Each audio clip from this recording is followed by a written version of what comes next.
Hi, and welcome to the Boss Body Podcast. This is Sarah Haas.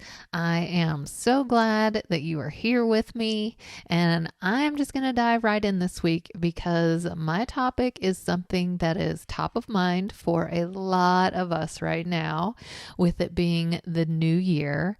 So today I'm going to talk about resolutions and goals and how to make your goals actually stick this time. You know, when we talk about the new year, the first word that comes to mind is New Year's resolutions, right? And so many of us have these resolutions. We're going to lose weight. We're going to get in shape. We want to be more productive. We're going to be better with our finances or our home or whatever the resolutions may be. And we start off really motivated and we're really excited. But after the first week or so, we start to fall off the wagon a little bit, and then it just kind of spirals. And next thing you know, the resolution is dead. The fact is, 91% of New Year's resolutions fail, and 1 out of 4 people drop off after just the first week. And I really want to help you put an end to that, okay? So let's talk about what a resolution is versus what a goal is and why the difference is so important. A resolution, the way that I see it, is the big picture goal for your life. It is thinking about the year ahead and how you really want your life to look and how you want it to be different. And it's really good to make resolutions. It's really good to imagine your life as you want it to be and to visualize that and to start manifesting it, because that's what moves you forward. That's what prevents you from staying stuck. And that's what helps move you toward the life that you really want.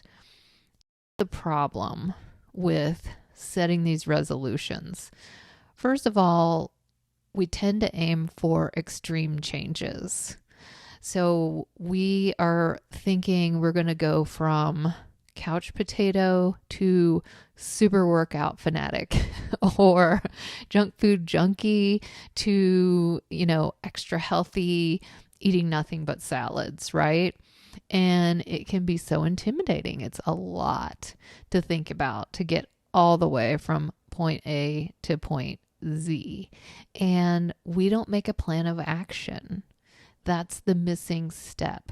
You have to have the plan with the actual specific steps broken down so that you are able to achieve these resolutions that you've set for yourself. Because if you don't have a path that's laid out, you're going to be all over the place. You're going to be hit or miss. You're going to go all in from the get-go and try to just overhaul your entire life all at once. And it's too much. It's exhausting. It's overwhelming. And you're just going to be like, there's no way I can maintain this. This is too hard. This is miserable. And then you end up giving up soon after you just started. The other issue with resolutions is a lot of times they're very vague. Okay, they're not specific. So losing weight is vague. Getting healthy is vague. We're going to talk a little more about that in just a second. So the way that I propose that you go about this is, first of all, yes, start with a resolution. This is the statement of what you want to change, the areas that you want to improve in, and where you want to end up, what you want your life to actually look like in the year to come. And the second step is goals. So resolutions, first step, goals, second step.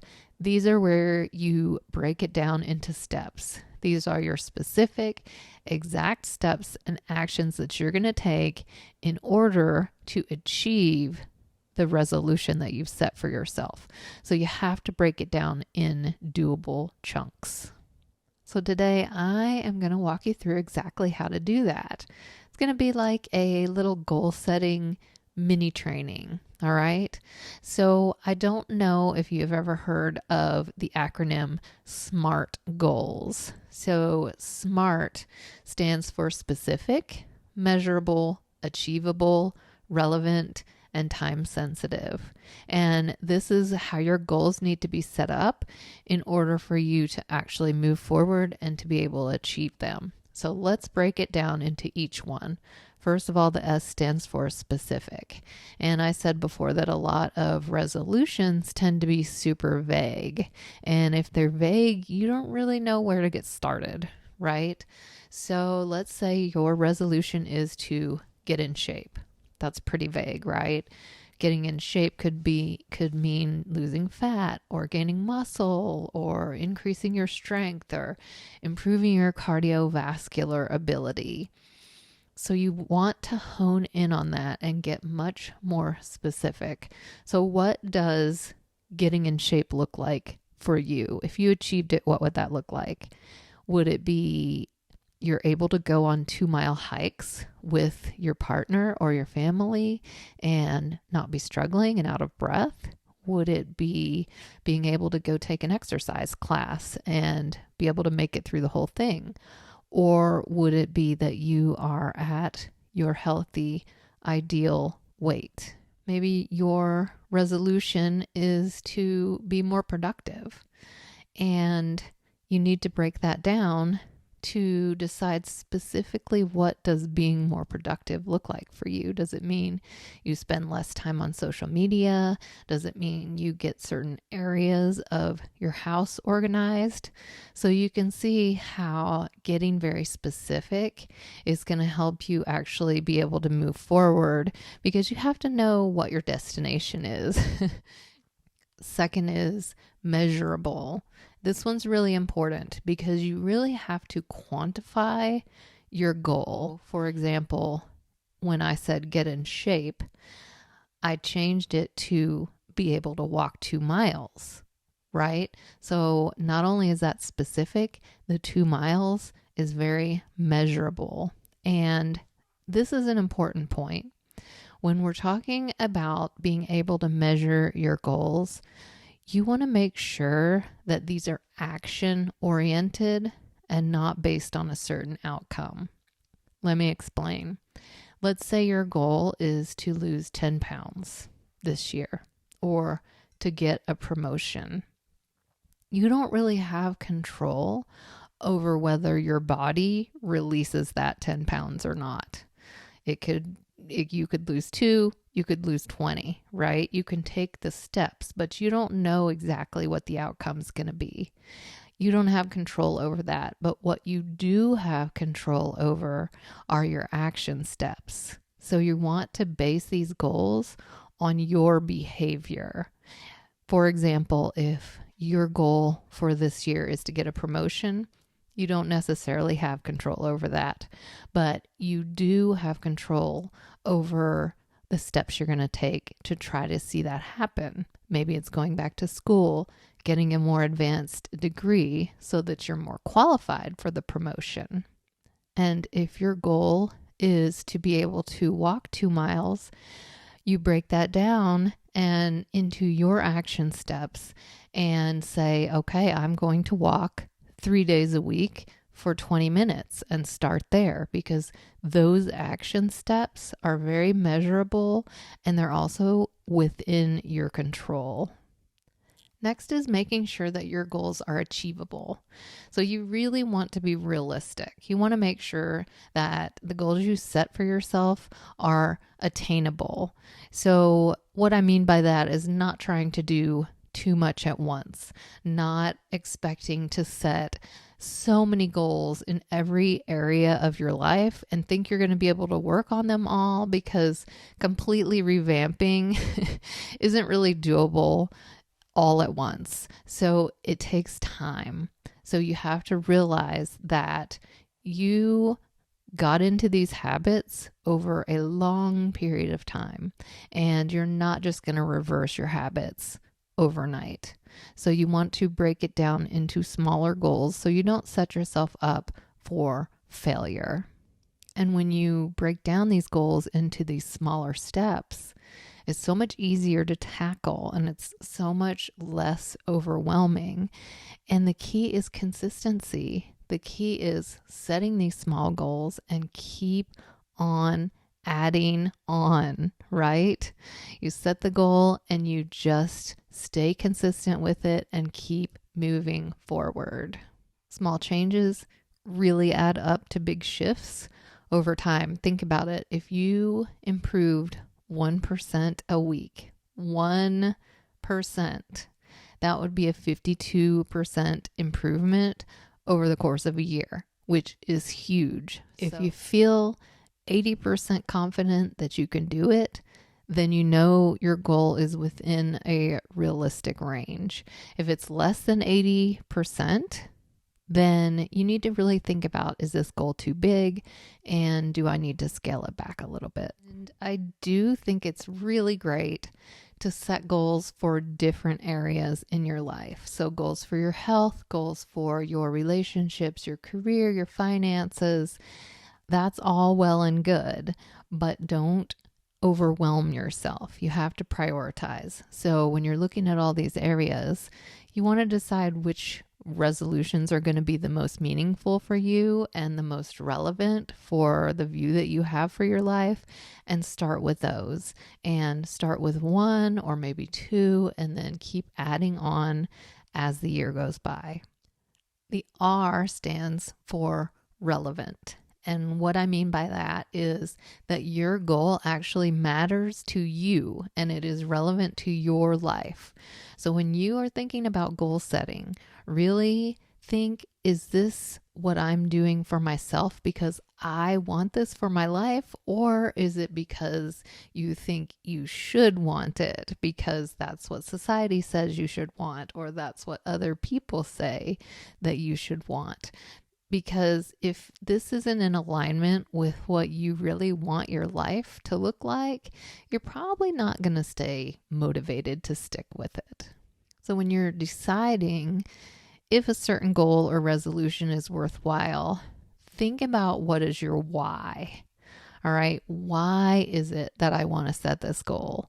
Maybe it's because you want to set a good example for your kids, or you want better quality in your relationships and more intimacy, or you want to make sure that you have a career that lights you up and that you enjoy.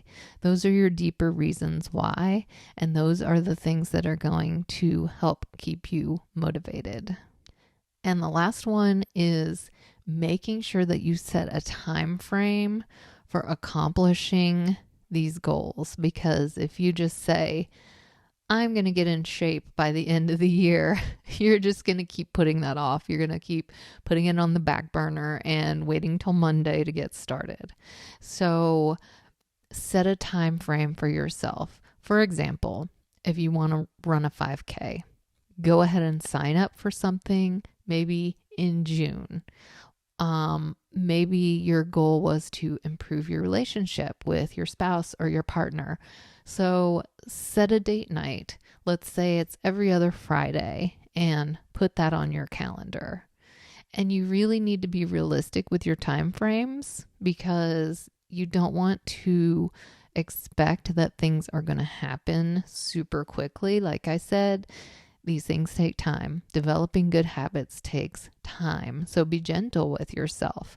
Know you're not going to run a 5K 2 weeks after you've set a goal to do that when you haven't been running at all. So, make it have a specific time frame, but make sure that that is realistic. Just a side note, research shows that it takes 66 days to completely break an old habit. So just keep that in mind. Keep that in the back of your head when you're thinking about setting a time frame for accomplishing your goals. So that is the rundown of how to set SMART goals. And now I want to talk about staying consistent. I want to talk about how to make these goals stick, because all of us can sit down and write down some goals and have the best of intentions, but let's go one level deeper and talk about why a lot of us don't stick to them.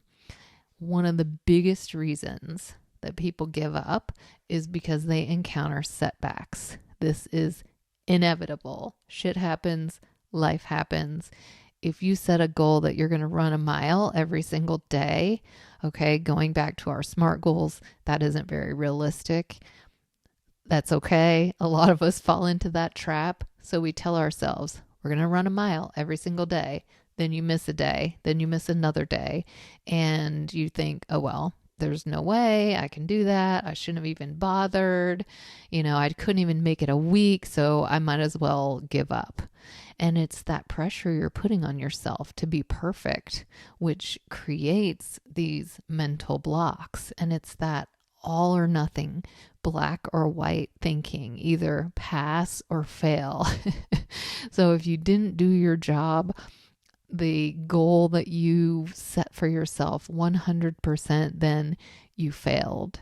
And what I want to say is be gentle with yourself. Have some patience. It is normal to get off track. You're always going to have 2 steps forward and 1 step back. It is inevitable. It is life. It happens for everyone. If you fall off track, if you get behind, don't view it as a failure. This is a learning opportunity, because now that you have set a goal and fallen off track with it, you can, hindsight is 2020. Go back and reassess and figure out what your triggers were. What got in the way? Was it too much stress? Were you too busy?